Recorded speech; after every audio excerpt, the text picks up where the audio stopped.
반갑습니다. 네, 오랜만입니다. 네, 이렇게 또 새롭게 오신 분들은 또 처음 뵙는 분들도 있을 것 같고 또 오랜만에 뵙는 분들도 있습니다. 먼저 이 자리 허락하신 하나님께 감사드립니다. 그리고 또 특별히 우리 워싱턴 복음장로교회 우리 성도님들 무엇보다도 또 이 자리를 또 이 시간들을 또 이렇게 인도하시고 기회를 주신 우리 김은태 목사님과 또 여러분 모두에게 감사를 드립니다. 저는 미국 온 지 한 10년 됐고요. 오늘이 10년째 날이에요. 정확하게. 참 기억해 보니까 리치몬드라는 그 이제 인터내셔널 유스웨드 미션 국제 YM 선교 단체에서 한 25년 정도 지금 사역하고 있고요. 한국에서부터 지금까지 그렇게 사역을 하고 있습니다.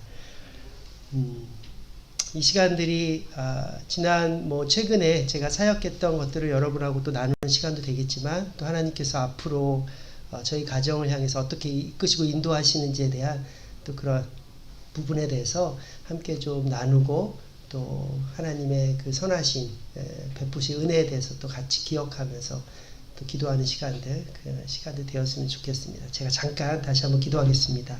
하나님, 이미 오셔서 우리 가운데 함께 하시는 주님의 은혜에 감사드립니다. 이곳에 주님만이 영광 받으시고 주님만이 높임 받아 주시옵소서. 부족한 종을 통해서 나누는 선포되는 이 주님의 말씀이 하나님의 그 보좌 앞에, 하나님의 그 임재 앞에, 하나님의 영광 앞에 나아가는 시간 되게 해주시고 듣는 우리 모두가 정말 주님을 높여드리는, 주님께 찬송드리는, 주님께 박수를 올려드리는, 주님께 홀로 높임과 영광을 올려드리는 시간 될 수 있도록 축복하여 주시옵소서. 하나님의 이름만이 이곳에 있습니다. 감사드리며 예수님 이름으로 기도했습니다. 네. 저는 작년 11월 이제 초부터 해서요, 제가 속해 있는 선교단체에서 제주도에 가서 열방대학이라는 하와이에도 있고 스위스, 호주, 영국, 또 제주 이런 전 세계에 퍼져 있는 훈련 학교죠. 저희 단체 안에 속해 있는 훈련 학교에서 제가 중독 상담 학교라는 ABC라는 Addictive Behavior Counseling School이라는 학교를 이제 섬겼습니다. 그래서 한 3개월 좀 넘게 이 학교를 인도하고 왔습니다. 사실 오늘 말씀 중에 데살로니가 3장 9절 말씀도 저희 학교 주제 말씀이었습니다. 어떻게 기쁨으로 감사로 주님 앞에 보답할 수 있을까? 오늘 또 앞에 말씀은 시편 말씀은 어떻게 그 은혜에 보답할 수 있을까? 그래서 저게 이제 저희의 어떤 주제 말씀을 가지고 우리 스태프들이 제주의 어느 한 지역에 가서 사진을 찍고 그 사진 찍은 거를 이렇게 학생들에게 이제 크게 배너로 만들고 옆에 있는 저 모든 말들은 이제 이 회복하고자 하는 사람들의 어떤 슬로건 같은 말들이에요. 그래서 이따가 한두 가지 잠깐 보여드리고 싶고요. 저희 스태프들이 함께 모여서 기도하고 함께 주님 앞에 나아가면서 아침마다 오후마다 매일 같이 모여서 이렇게 학생들을 위해서 학교를 위해서 주께서 일하시도록 함께 예배하고 나누고 기도하는 시간들을 매일매일 가졌습니다.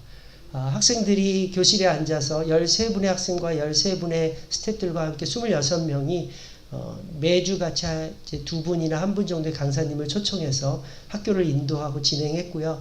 그래서 이런 학교의 시간들을 통해서 주께서 얼마나 놀라운 은혜와 일을 하시는지 역사하시는지를 보게 되는 시간들이었습니다.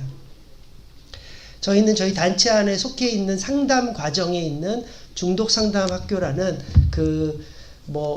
그냥 겉으로 이렇게 우리가 표현할 때 어떤 중독에 대한 부분들의 어떤 싸움을 하고 있는 사람들도 필요하겠지만 우리 모두 내면 안에 내가 주인이 돼서 내가 마치 세상을 통제하고 싶고 그 모든 묶임과 속박 가운데 우상 숭배 가운데 있는 것을 저희는 모든 것을 중독이라고 표현합니다.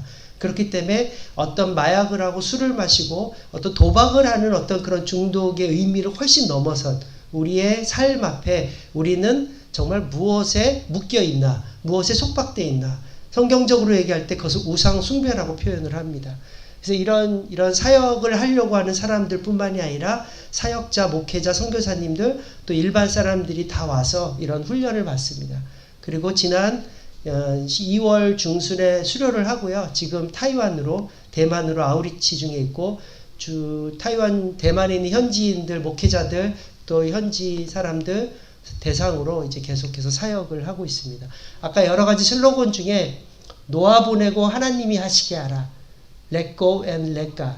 그 다음에 하나님의 은혜로만 나는 간다. They are but for the grace of God go I.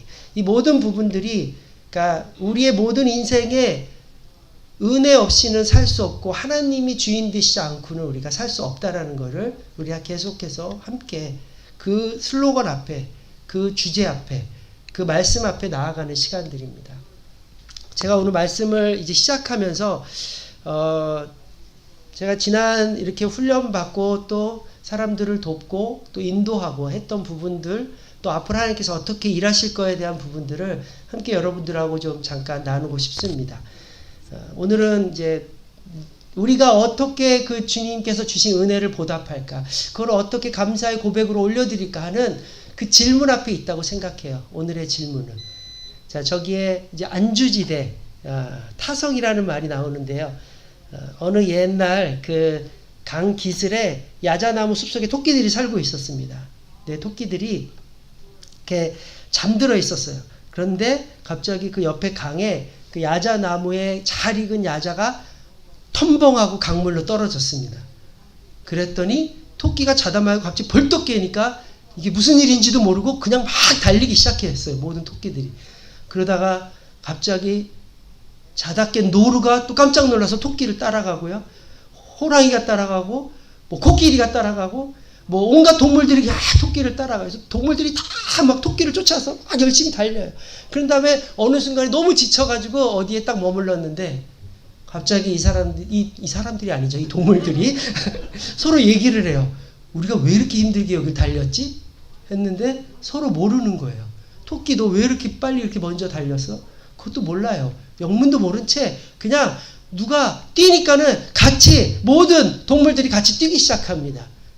자, 우리가 뭐 이게 꼭 동물들의 어떤 우화의 이야기뿐만이 아니라 어쩌면 우리의 삶의 어떤 모습이 될 수 있다라고 생각이 들어요. 여러분 심리학 용어로 저는 안주지대라는 말이 있습니다. 자신에게 익숙한 생각이나 행동 방식을 우리는 선호해요. 때로는 그것을 고집해요. 그러다가 남들이 하는 것 그대로 따라하면 중간이라도 간다라는 어떤 생각으로 대중을 따라하는 성향들이 우리 안에 있습니다. 그래서 마치 그게 안전하다라고 생각합니다. 이것을 안주지대라고 표현을 해요. 인간은 누구나 이런 안전지대, 안주지대에 머물고 싶어하는 그 본능이 있습니다.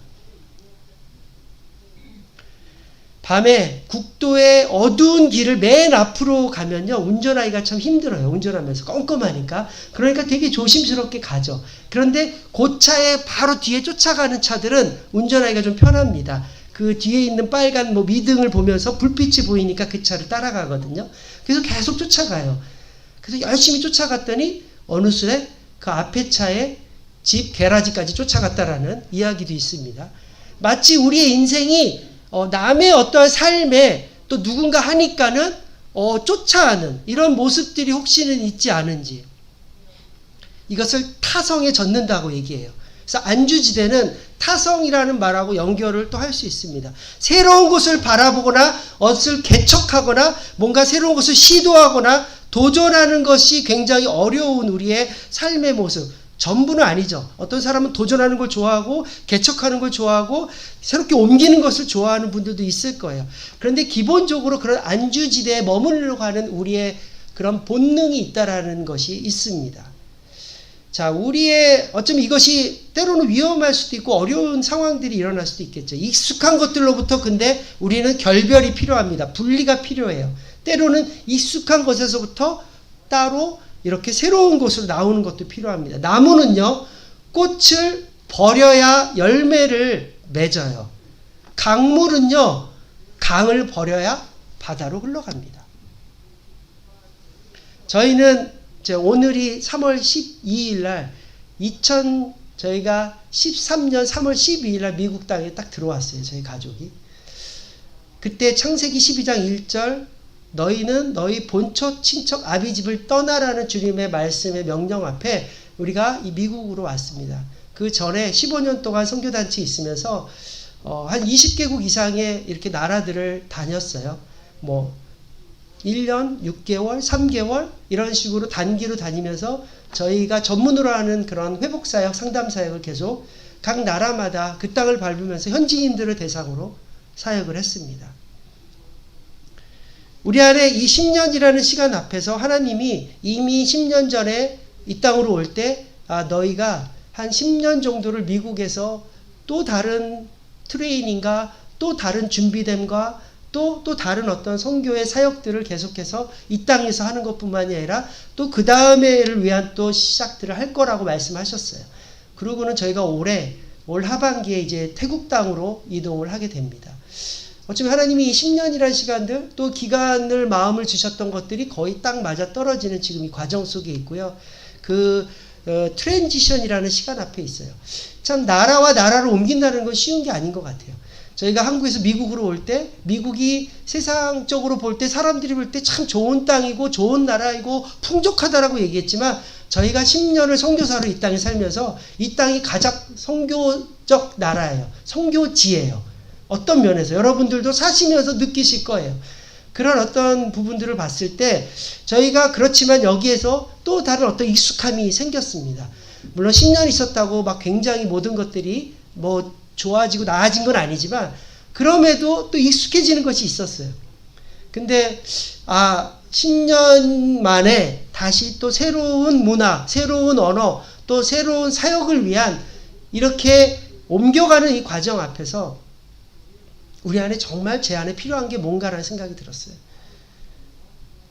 하나님의 은혜 없이는, 하나님의 인도함 없이는 우리가 이 것들을 감당할 수 없더라고요. 그래서 어제, 오늘, 이 순간 주님의 은혜가 필요합니다. 에레미야 애가의 여호와의 인자와 긍휼이 무궁하심으로 우리가 진멸되지 아니함이나이다. 이것들이 아침마다 새로우니 주의 성실하심이 크시도이세. 주의 인자는 끝이 없고 주의 자비는 무궁하며 아침마다 새롭고 늘 새로우니 주의 성실이 큼이라. 성실하신 주님. 그냥 이 찬양이 저희가 매일같이 아침마다 눈을 떼서 주기도문으로 주 앞에 고백을 하고 그 다음에 주님 오늘도 눈을 떴네요. 오늘도 제가 숨을 쉬네요. 오늘도 주님께서 저에게 기회를 주셨네요. 앞으로의 뭐 장차 많은 것들이 아니라 오늘 이 하루 나를 살게 하시고 나에게 은혜를 주시는 주님의 그 신실함, 주님의 자비, 주님의 긍휼, 주님의 그 은혜에 감사드립니다. 그 고백으로 하루를 시작합니다. 그리고는 그 다음 기도의 제목들을 주님 앞에 올려드리죠. 여러분, 이 은혜가 우리한테 너무너무 필요해요. 날마다 필요해요. 우리가 주의 은혜를 기억하면서 그 은혜의 보답을 어떻게 할 수 있는지. 은혜는 기억해야 돼요. 그리고는 주님, 나는 은혜 받았어. 시작부터 흥분을 해가지고 나는 은혜를 받았어? 나는 은혜 안에 있어 라고 멈추는 게 아니라 이 은혜를 우리는 기억할 수 있어야 됩니다. 제가 뒷부분에 잠깐 또 나누겠지만은 은혜는요 우리가 기억하는 거고요. 기억이라는 그 단어는 감사와 연결되어 있습니다. 원어적으로. 그래서 은혜에 대한 감사를 우리는 보답해야 되고 기억해야 돼요. 기억할 때 감사할 수 있고요. 감사할 때 주님 앞에 그 보답으로 우리가 올려드릴 수 있습니다. 자, 주의 은혜를 기억하며 그 은혜에 대한 보답을 우리는 어떻게 할 수 있을까요? 첫 번째는 새로운 마음으로 변화를 받아야 됩니다. 자, 우리 한번 로마서 12장 2절 말씀 함께 읽어볼까요? 큰 소리로 시작. 너희는 이 세대를 본받지 말고 오직 마음을 새롭게 함으로 변화를 받아 하나님의 선하시고 기뻐하시고 온전하신 뜻이 무엇인지 분별하도록 하라. 자, 여기서 이 세대를 본받지 말고 오직 마음을 새롭게 하라고. 그 다음에 어떻게 해요? 변화를 받아. 변화를 받아서 변화가 돼서 하나님의 선하시고 기뻐하시고 온전하신 뜻이 무엇인지 분별하래요. 자, 성경은 분명히 이 세대를 본받지 마라 라고 이야기하고 있어요. 우리가 타성에 젖지 않고 안주지대에 머물지 않고 이 세대를 본받지 않고 살려면 어떻게 살아야 될까요? 우리는 변화돼야 돼요.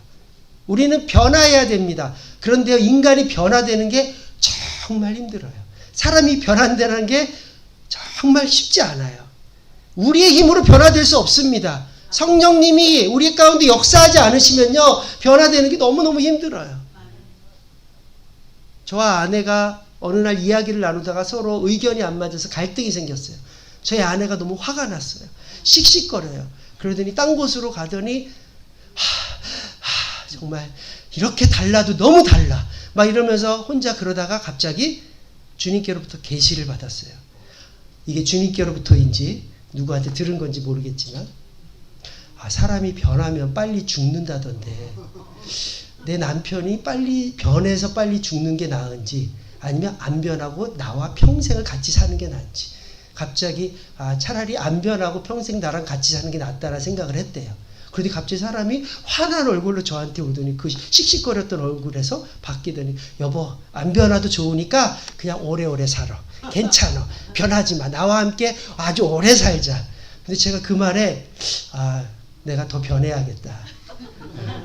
변하고도 빨리 죽지 않고 오래 살아야겠다.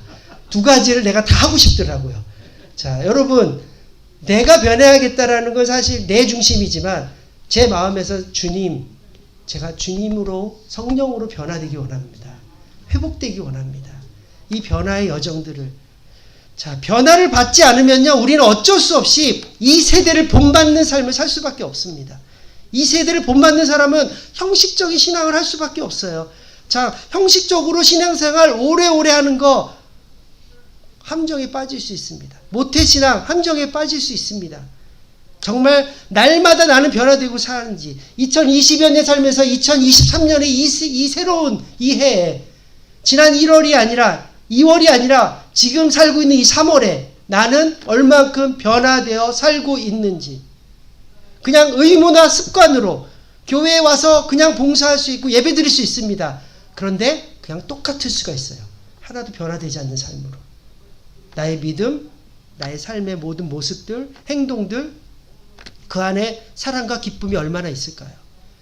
주님이 가장 책망하는 사람들이 바로 형식주의에 빠져있던 외식하는 사람들이었어요. 누구였죠, 성경에서? 외식주의자들이었어요. 바리새인들. 우리는 변화되지 않는 이 세상을 따르는 사람들로 살게 됩니다. 주님이 부어주셨던 그 풍성한 은혜들을 어쩌면 잃어버리고 살 수 있어요. 우리가 은혜를 받는 것도 중요해요. 그렇지만 이미 받은 은혜 안에 거하는 것, 은혜 안에 머무는 삶, 이것이 또 굉장히 중요하죠. 여러분들 중에, 동료 중에, 가족 중에, 같이 옛날에 신앙생활 했던 분들 중에 혹시 이곳에 없는 분들, 기억나는 분들 있습니까? 옛날에 젊을 때 같이 믿음생활 같이 했던 분들, 오히려 나보다도 더 뜨겁게 기도하고 금식하고 오히려 우리 자신을 교회로 끌고 왔던 친구들, 이 자리에 없는 친구들 많이 있습니다. 어디가 있어요? 그분들 어디가 있어요? 딴 교회라도 가 있으면 너무 감사하죠. 주님을 어디서라도 믿고 있으면. 교회를 떠난 분들이 많아요. 시험에 드는 경우고요, 하나님을 지금 떠나 있는 상황입니다. 너무 안타까운, 정말 간증도 많이 했고 만약 TV에도 나왔던 연예인이든 누구든 어떤 사람들은 또 떠나 있는 경우도 있습니다. 우리 안에 받은 은혜를 잊어버리게 하는 것이 무엇이 있을까요? 받은 은혜를 지켜나가며 방해가 되는 것은 무엇이 있을까요? 은혜를 가로막는 하나는 습관적으로 혹은 지속적으로 죄를 범하는 거예요. 주님의 종이 죄인 줄 알면서도 고의로 죄를 짓지 않도록 막아주셔서 죄의 소나기에 다시는 잡히지 않게 지켜주십시오. 그때야 나는 온전하게 되어서 모든 끔찍한 죄악을 벗어버릴 수 있을 것입니다. 우리가 여전히 때로는 은밀하게 습관적으로 의식적인 죄를 짓고 있지는 않은지 은혜를 잃어버리게 돼요. 은혜가 떠나가고 있습니다. 고범죄라고 얘기하죠. 알면서 짓는 나의 죄. 나만이 알고 있는 거. 여러분, 주제 넘는다라는 말이 있죠. 주제 넘는 게 사람들에게 아니라 나는 주제 넘는 것을 하나님 앞에 혹시 하고 있지는 않는지. 하나님이 말씀하시지 않았는데 내가 마치 야 이렇게 하면 될 것 같아. 이렇게 하면 괜찮아. 내 경험으로, 내 행동으로, 내 생각으로 주제 넘은 모든 것은 하나님이 말씀하지 않으신 모든 것은 그것도 죄입니다. 왜냐하면 하나님의 뜻에 우리가 거스르고 있어요. 하나님의 뜻에 어긋나고 있어요. 하나님께서 말씀하지 않으셨어요. 하나님의 뜻이 뭔지 분별하지 않았어요. 주님께 묻지 않았습니다. 그리고 마치 내가 이렇게 하면 될 거라고 될 수 있겠죠. 은혜는 점점점 잃어버릴 거예요. 또 하나는 누군가를 미워하는 거예요. 마태복음 7장 3절에 어찌하여 너는 남의 눈 속에 있는 티는 보면서 너 눈 속에 있는 들보는 깨닫지 못하느냐. 우리가 너무나 잘 아는 말씀이죠. 이게 뭘 의미할까요? 우리가 상대를 봐요. 너무 마음에 안 들어. 야, 왜 저러냐? 왜 말을 저렇게 하냐? 꼭 저렇게 계획해야겠어? 저렇게 행동해야 되겠어? 저렇게 표정을 지어야겠어? 그게 무슨 말이에요? 그 사람을 통해서 나를 보는 거예요. 내가 마음에 안 드는 상대는요, 내 안에 마음에 안 드는 그것이 있는 거예요. 그 미움, 그 못마땅함, 그 찌질함. 내 자신이 찌질한데 상대를 보면서 되게 찌질하게 보이고 미워 보이고 못마땅해 보여. 그러니까 계속 판단해. 미워해. 사람들한테도 얘기해. 부부끼리도 얘기해요. 저 사람 왜 저래? 그게 나예요. 사실 그보다 더 크게 있어요. 내 안에. 내가 나를 용서가 안 돼요. 다른 사람은 용서가 잘 돼도 내 자신은 용서를 못한다고 얘기해요. 그러니 내 시선은 다른 사람의 용서치 못하는 미워하는 마음, 원망하는 마음, 보기 싫은 마음이 보이는 거예요. 내가 나를 먼저 받아줘야 돼요. 나를 사랑해야 돼요. 미움의 반대는 사랑 아니에요? 그러면 나부터 사랑해야 되지 않아요? 이기적으로 내 것만 챙기겠다라는 게 아니라요. 나를 안아주고 수용해줘야 돼요. 뭐를요? 내 부족함, 내 연약함. 빛 가운데 있다 하면 형제를 미워하는 자는 지금까지 어두운 가운데 있는 자라고 말씀하고 있습니다. 형제를 미워하면 거짓말하는 거라고 말씀하고 있어요. 이게 미워하는 시간들 앞에서 내 안에 있던 은혜들은 점점 떠나가기 시작합니다. 마지막 염려와 근심에 사로잡혀 있을 때요. 베드로서 5장 7절에 너의 염려를 다 주께 맡겨버리라 하고 개역 한글에서 얘기합니다. 맡겨버리라. 자, 주께 맡겨버린다는 뜻은 뭐냐면요. 사슴뿔을 잘라내 버린다라는 얘기예요. 이것은 버린 것을 가지고 다시 가지고 오는 것이 아니라 염려 자체를, 근심을, 걱정을, 내 불안을 가서 주님께 버리는 거예요. 그리고 돌아올 때 빈손 털고 오는 거예요. 근데 우리는 어떻게 해요? 나중에 다시 그거 들고 와요. 우리가 쓰레기, 음식물 쓰레기 다 버렸다가 뭐 필요한 게 있네? 마치 그 쓰레기 다 다시 나한테 갖고 와요. 그 염려를 갖고 와요. 근심을 갖고 와요. 걱정거리를 내 안에 여전히 두고 살아요. 분명히 성경에서는 염려를 주께 맡겨버리라고 얘기합니다. 손을 털고 오지를 못해요. 찝찝해요. 걱정해요. 과연 그럴까? 그럴 수 있을까? 괜찮을까? 누가 주인입니까? 내가 주인 된 삶입니다.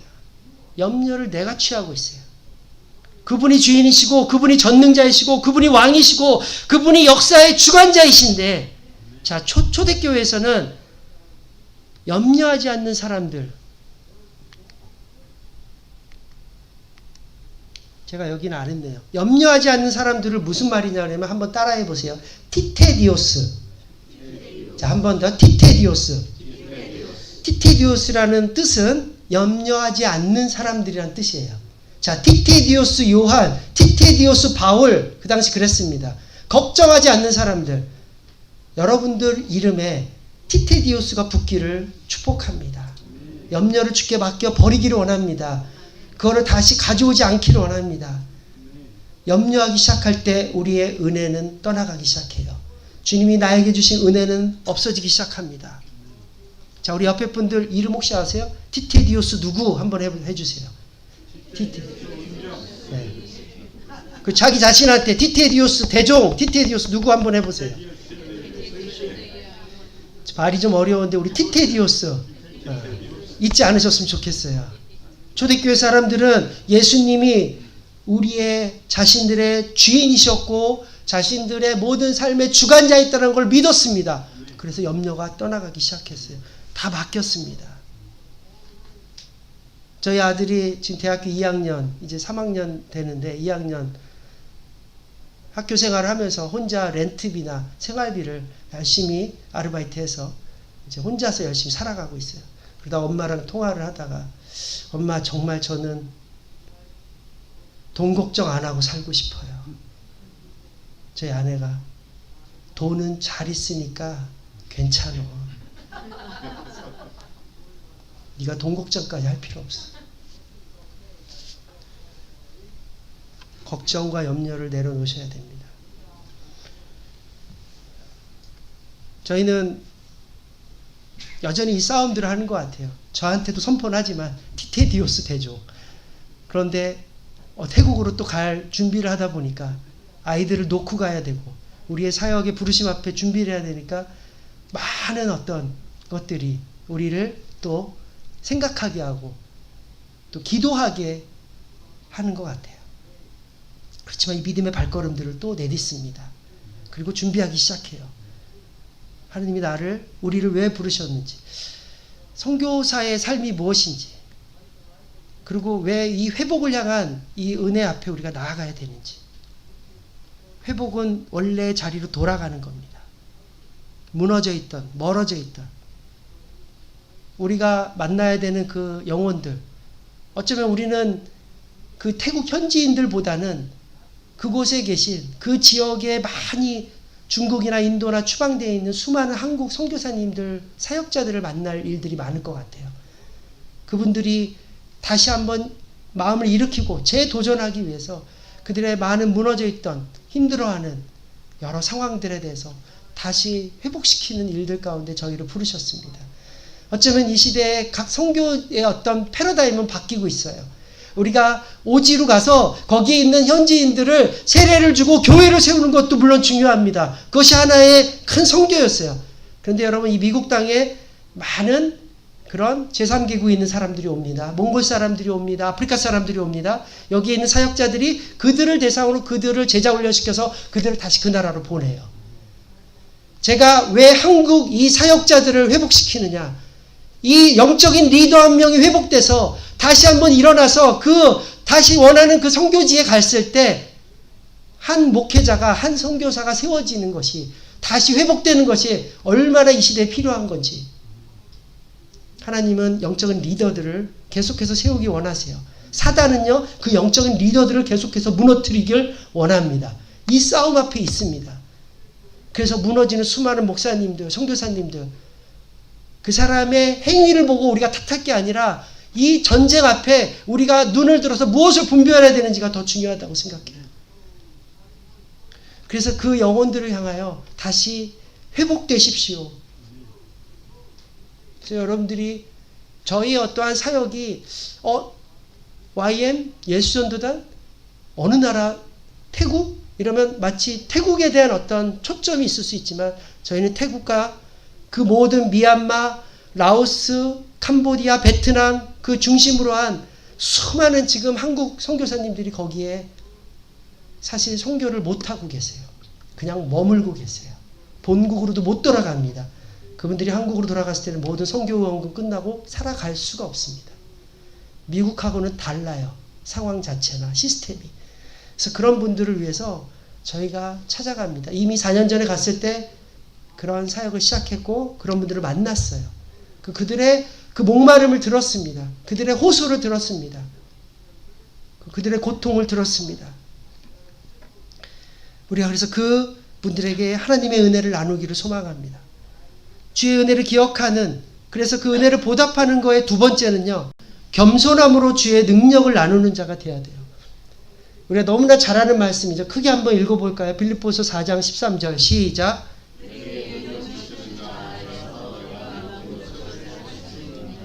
자, 하나님의 은혜를 영어로 세 단어로 한번 요약해 봤어요. Something nothing, everything. something은요, 내가 뭔가 할 수 있어. 내가 뭔가 할 수 있는 존재. 나는 내가 할 수 있을 것 같아. 자, 주체가 내가 돼요. 내가 할 수 있을 것 같아. something. 그런데 우리는 사실 nothing입니다. 우리는 아무것도 할 수 없는 자예요. something이 아니라 nothing을 우리 안에 인사이트 되고 nothing을 우리가 알기 시작할 때, 나는 아무것도 아니라는 것을 우리가 알기 시작할 때 결국 everything이 될 수 있습니다. 근데 everything이 되기 위해서 something에서 everything은 못 갑니다. 분명히 nothing이 필요해요. 나는 아무것도 할 수 없습니다.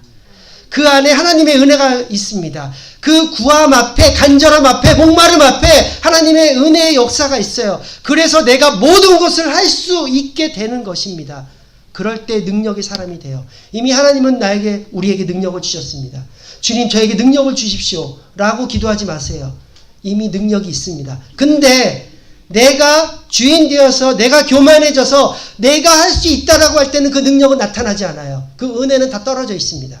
그런데 저는 할 수 없습니다. 주님, 저는 못해요. 그래서 주님이 오늘도 필요합니다. 이 순간 주님이 있어야 됩니다. 고린도서 4장 7절에 우리가 이 보배를 질그릇에 가졌으니 이는 심히 큰 능력은 하나님께 있고 우리에게 있지 아니하면 알게 하려 한다. 여러분, 질그릇은 얼마나 아슬아슬한지 아세요? 얼마나 깨지기 쉬운지 아세요? 그 질그릇에 보배가 들어오니까 질그릇이 이제 강하게 될 수 있어요. 보배는 뭐예요? 예수 그리스도입니다. 예수 그리스도의 보배가 우리의 심령 안에, 삶 안에 다스리시고 주인 되기를 축복합니다. 하나님은 약점이 많은 우리를 사용하십니다. 그리고 결과는 정반대로 바꾸세요.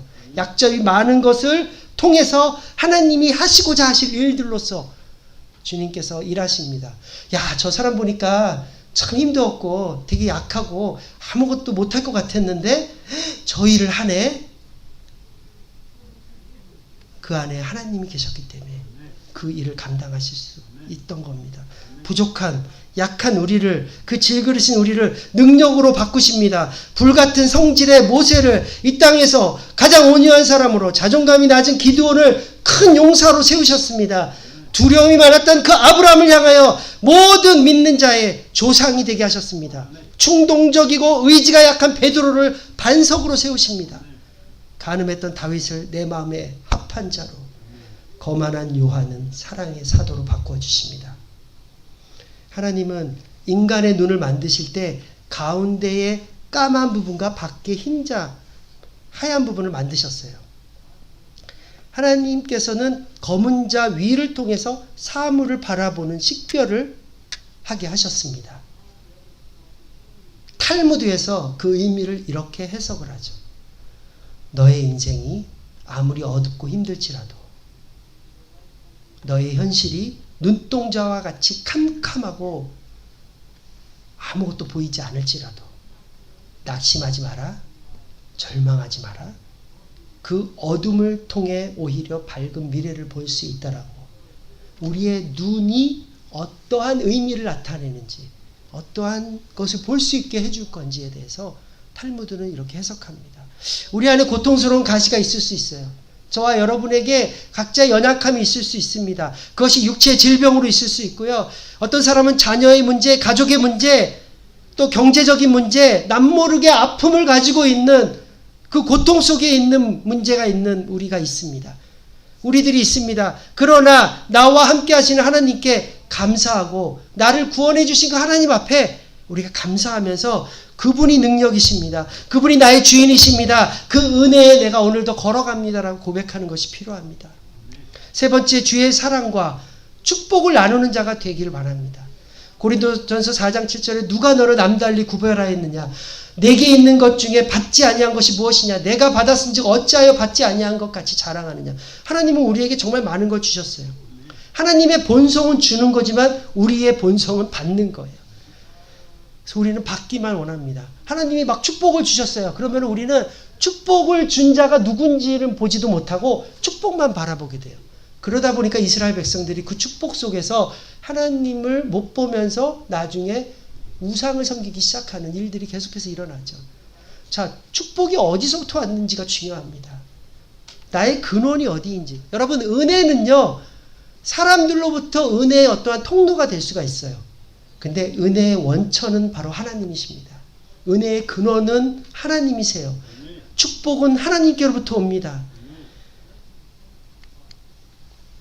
자, 이분이 저희 이 중독 상담 학교를 세우신 파운더, 책임자분이세요. 자, 나이가 어떻게 되는지 아세요? 여자분이 95세, 남자분 91세.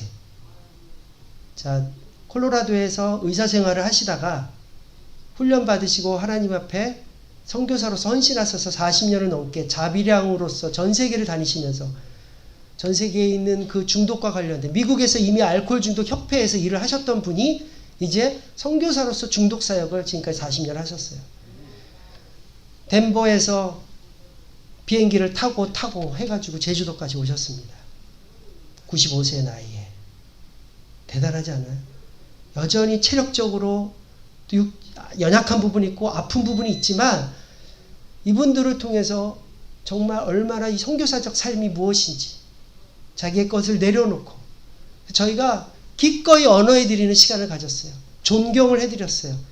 물론 이분들을 통해서 하나님 영광 받으신 것에 대해서 하나님을 찬양했습니다.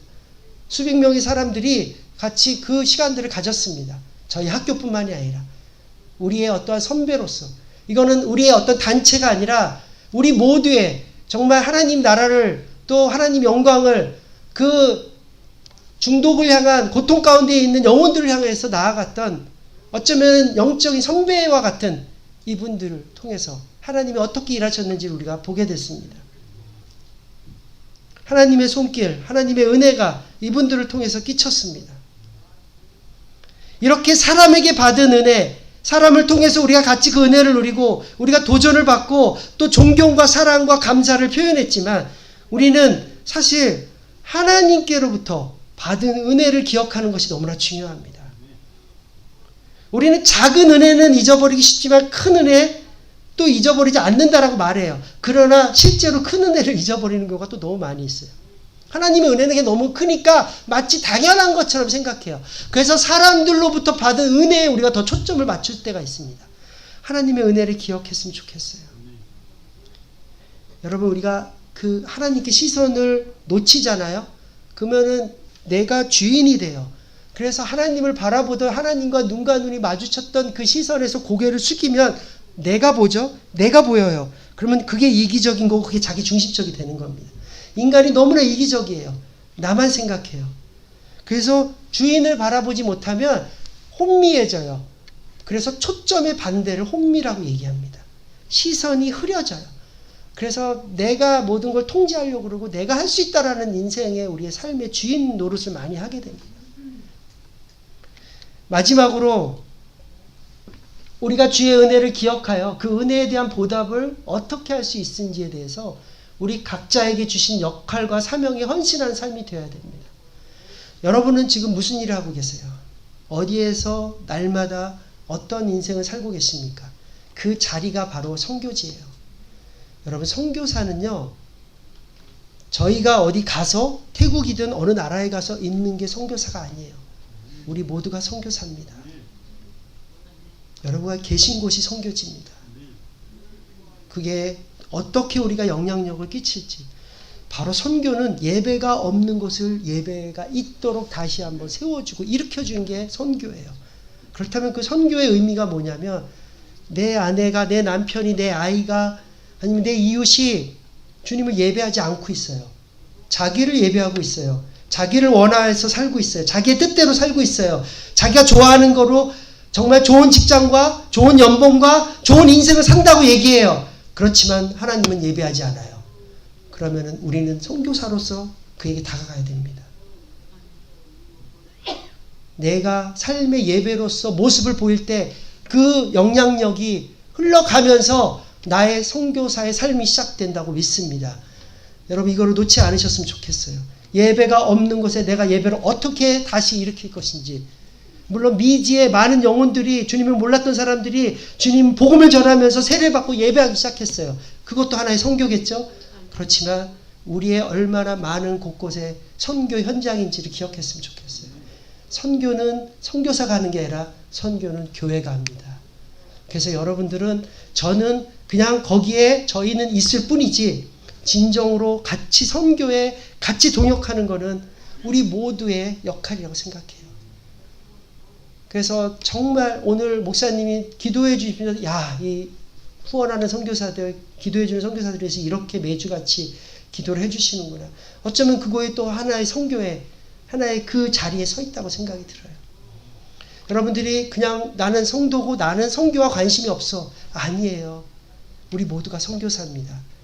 우리의 사명이 무엇인지, 우리의 소명, 우리의 역할이 무엇인지, 하나님이 나를 어떻게 부르셨는지. 부흥은요, 평범한 것이에요. 에즈벌에서 일어나는 지금 부흥에 한 젊은이가 운전을 정말 몇 시간을 해가지고 앞에 나가서 인터뷰를 하면서 얘기를 합니다. 여러분, 하나님이 지금 저에게 말씀하세요. 부흥은 평범한 것이라고. 부흥은 그냥 목마른 자들에게, 간절한 자들에게, 갈급한 자들에게 일어난다고. 그래서 그 젊은이들이 그 목마름으로 거기에 부흥의 임재가 시작된 거예요. 부흥은 내 남편, 내 아내, 교회가 부흥이 일어나는 게 아니라 나로부터 부흥이 시작됩니다. 우리의 개인의 부흥이 일어나기를 바랍니다. 말씀을 마치면서 오늘 본문으로 다시 돌아갑니다. 무엇으로 어떻게 그 은혜로 감사를 보답할 것인지, 내게 주신 모든 은혜가 내가 여호와께 무엇으로 보답할 것인지, 우리가 우리 하나님 앞에 너희로 말미암아 모든 기쁨으로 기뻐하니 너희를 위하여 능히 어떠한 감사로 하나님께 보답할 것인지, 우리의 목적과 가치에 헌신하셨으면 좋겠어요. 하루하루 살게 하시고 순간순간 누리게 하시며 내 오늘 하루의 삶에 하나님이 나에게 오늘 베풀어 주신 그 은혜의 삶 앞에 나는 어떻게 오늘 살아갈 것인가, 어떻게 나에게 주신 소명을 내가 기억하며 살아갈 것인가, 그 부르심에 나는 어떻게 응답할 것인가, 나는 어떻게 헌신할 것인가. 우리 성도는요, 구원받은 은혜만이 아니라 소명의 은혜에도 감사하셨으면 좋겠습니다. 하나님의 부르심은 하나님의 그 성품과 사역을 온 세상에 알리는 것이에요. 여러분, 진정한 행복이 뭘까요? 최근에 행복이라는 찬양이 나왔는데 그걸 영어로 번역을 했더라고요. 근데 저는 번역할 때 행복하면 해피니스라고 번역을 할 줄 알았어요. 근데 해피니스가 아니더라고요. 밑에 true joy라고 번역을 했어요. So, true joy? true joy? 여러분, 우리의 행복은 우리의 하나님 임재 안에 있을 때, 하나님 나라는 먹고 마시는 데가 아니라 희락과 평안과 하나님의 의라고 얘기했어요. 하나님의 의와 희락과 평강. 희락이 기쁨이에요. 에덴이란 뜻은요, 환희, 기쁨의 뜻입니다. 원어적으로. 그러면 우리가 기쁨 안에 들어간다는 건 하나님 나라 안에 들어가는 거예요. 자, 행복은요, 하나님 나라 안에 들어가는 겁니다. 진정한 기쁨을 누리는 겁니다. 진리의 기쁨을 누리는 겁니다. 여러분, 부흥이 시작돼서 임재 안에 거하잖아요. 그러면 세상이 줄 수 없는 평강과 기쁨을 누리시게 될 줄 믿습니다. 그 기쁨이 외부로부터 오는 게 아니라 내 내면에서부터, 하나님의 그 임재로부터, 그분의 주인 되심으로부터, 그분의 아버지 되심으로부터 우리 안에 기쁨이 회복될 줄 믿습니다. 그게 진정한 행복이에요. 그게 기쁨이에요. 그게 하나님 나라입니다. 자, thank라는 THANK 감사의 원어는요, 바로 고대 영어 펜시안이라는 그 뿌리에서 나오는데, 그 뿌리의 팽크의 앞에 그 뜻이 바로 think예요. 그렇다면 thank는 think예요. 뭐예요? 감사는 생각하는 거예요. 감사는 기억하는 거예요. 여러분, 감사를 기억했으면 좋겠어요. 날마다 기억했으면 좋겠어요. 그 은혜의 감사, 하나님이 나에게 베풀어진 은혜의 감사를 우리가 기억했으면 좋겠습니다. 저희가 새롭게 하나님이 인도하시고 이끄실 땅에 대해서 우리는 감사하고 기억합니다. 그리고 또 어떻게 은혜를 베푸실지. 어쩌면 여러분들은 이 자리에서 일상을 통해서 선교사의 삶을 산다면 저희는 또 다른 영역으로서의 역할로서 선교사의 삶을 산다고 믿습니다. 우리가 하나님 나라를 위해서 같이 그러한 동역자된 삶을 살았으면 좋겠습니다. 함께 주님 앞에 정말 진정한 기쁨을 누리는 하나님 나라를 이루는 그런 행복한 삶을 살기를 축복합니다. 이 시간 잠깐 기도하겠습니다. 우리 잠깐 이 시간 기도했으면 좋겠어요. 이 시간에 우리에게 베푸신 그 은혜를 다시 한번 기억했으면 좋겠습니다.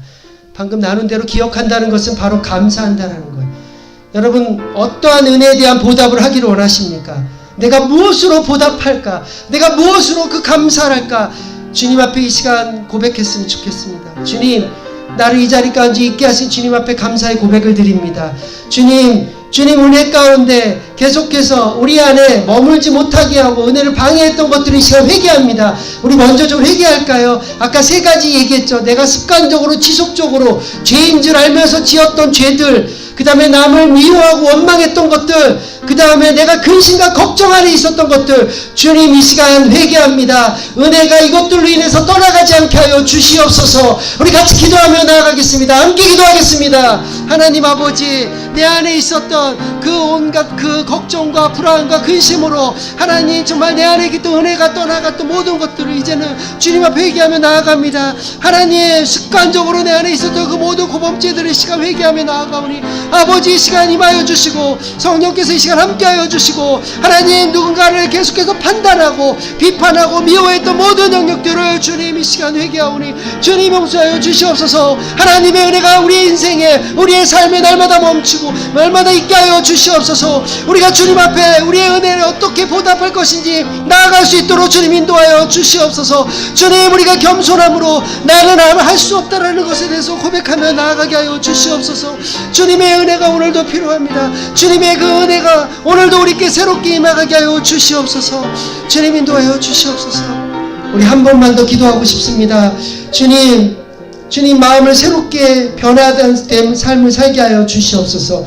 주님 우리 안에 능력이 있는데 그것이 내 힘으로 하지 않게 하여 주시고 겸손케 하셔서 나는 아무것도 아닙니다. 나는 아무것도 할 수 없습니다.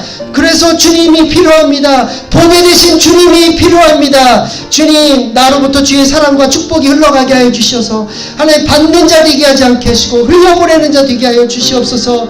하나님 나의 사명 주님 주신 그 자리 앞에 오늘도 걸어가는 인생 되게 하여 주시옵소서.